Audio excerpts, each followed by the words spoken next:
the link in the description for cheap games. Yo, what's up guys, Jack here, and today we're bringing it back to some CSGO.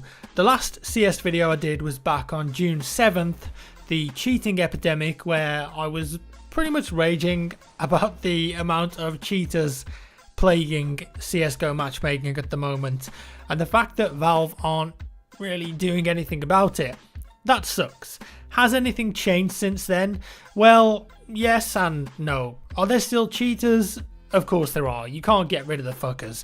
Is there a new sound effect for the Mag 7? Well, yes there is. Wow. Is there a new sound effect for smoke grenades? Would you know it? There actually is. How about some new skins? Of course there is. Obviously Valve have their priorities in a different place here, which is really bad. But one thing that has started recently, and that's actually made a difference, is that they've made the Prime matchmaking service live. Yay. And I have to say, I've played about 7 matches since it's gone live, and none of them have had a cheater in them, as far as I know. Or at least not a cheater who's Spinbot 360 no-scoping everyone with a taser through the entire map. It's been pretty clean and we've had some really good games. So why is this working? Well, if you don't have your CSGO account hooked up for Prime matchmaking, you definitely should. So what are the requirements then? Well, firstly, you need to link a mobile phone number to your Steam account from inside CSGO. It's very simple to do. Done, then you click the upgrade to Prime button, GG. However, there's also another requirement, and that is that you've got to be at least level 21 on your CSGO account. So that requires gaining a lot of XP from playing casual and or normal matchmaking and various other game modes, so you get to level 21. As such, if you've got both of these things and you've got a party of 5 players who are all Prime activated, you can search for a Prime matchmaking game, and it will only match you up with players who are also Prime activated, so they've got a phone number on their account and they've reached at least level 21. This is awesome, and it means way less cheaters and much better games. 10 out of 10 Volvo. Are there still some cheaters on Prime accounts? There probably is, yes. There's probably a few hanging around that haven't been vaxxed yet, but it's a good step in the right direction, and like I said, in 7 games, no cheaters for us. Get in. It's a really good first step towards cleaning up the game, but in reality, Valve could be doing a lot more. Valve Anti-Cheat, as I've said before, is in dire need of an overhaul and a massive update, so hopefully we'll get to see that soon.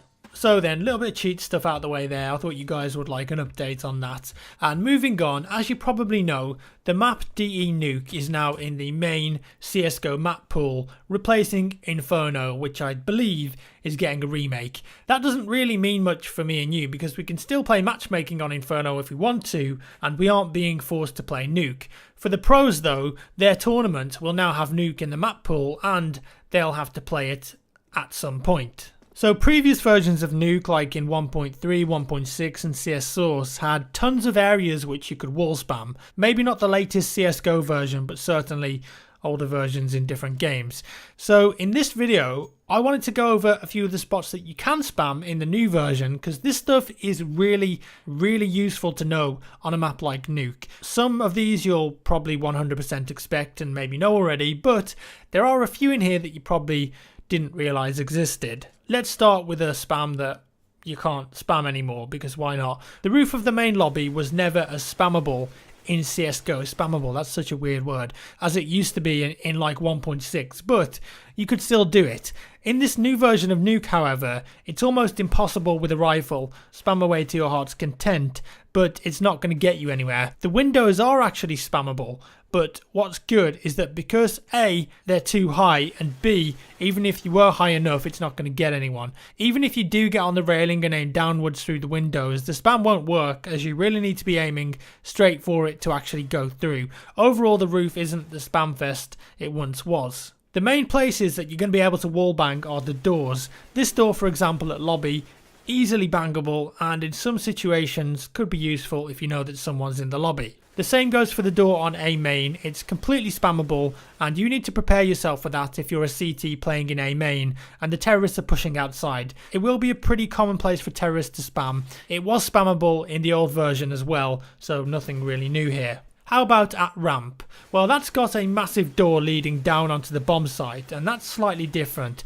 With rifles, it's actually not spammable at all, so don't waste your time and hard-earned bullets. With an AWP, however, that's a different story. You can definitely land some frag-worthy clips if you get some well-aimed shots in the right place. And the same thing applies to the door that sits between ramp and the A bomb site. You can actually spam through that with an AWP, but not with a rifle. It sort of harks back somewhat to 1.6, when you could spam players through the wall and they were coming out of hut, but of course, this is far less overpowered. As well as that, you can wallbang a few other spots.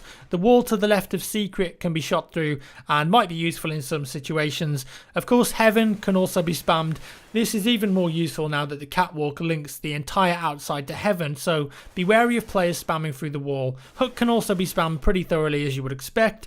Doors, of course, they can easily be spammed, as can the vents. Bullets will go through both sides of the vents, so always put a few shots through if you think someone is behind them. Next though, some spots that you probably wouldn't expect. First, you can actually spam the floors in ramp room to get someone directly underneath. You can essentially spam the entire walkway. Admittedly, this may not be used that much, but if you know a CT has fallen back from ramp and you've gained control of it, it might be worth taking a few shots and just see what happens. And then finally, we've got the new toxic room, and well, it's pretty vulnerable. Not only is it protected by a window and a spammable door, the entire roof can also be penetrated very easily. Bang that shit. It may appear as though it's a good spot, but if you're in there, you've got many ways that you could actually be killed without even seeing anyone or having a chance to react. So, there we go. That was probably the most sexual innuendo-laden CSGO video I've ever made on this channel. Wow. I doubt you knew all of those spam spots, but if you did, thumbs up to you, have a Blue Peter badge. And if you didn't, well, I hope that you learned something new, and let me know what your experience with Prime matchmaking has been like so far, because I'm bloody loving it. Also, t-shirts, if all goes to plan, should be coming next week. More info on that to follow. Very exciting times. Right then, if you enjoyed the video, give me a thumbs up. If you didn't, a thumbs down, and I'll see you in the next one.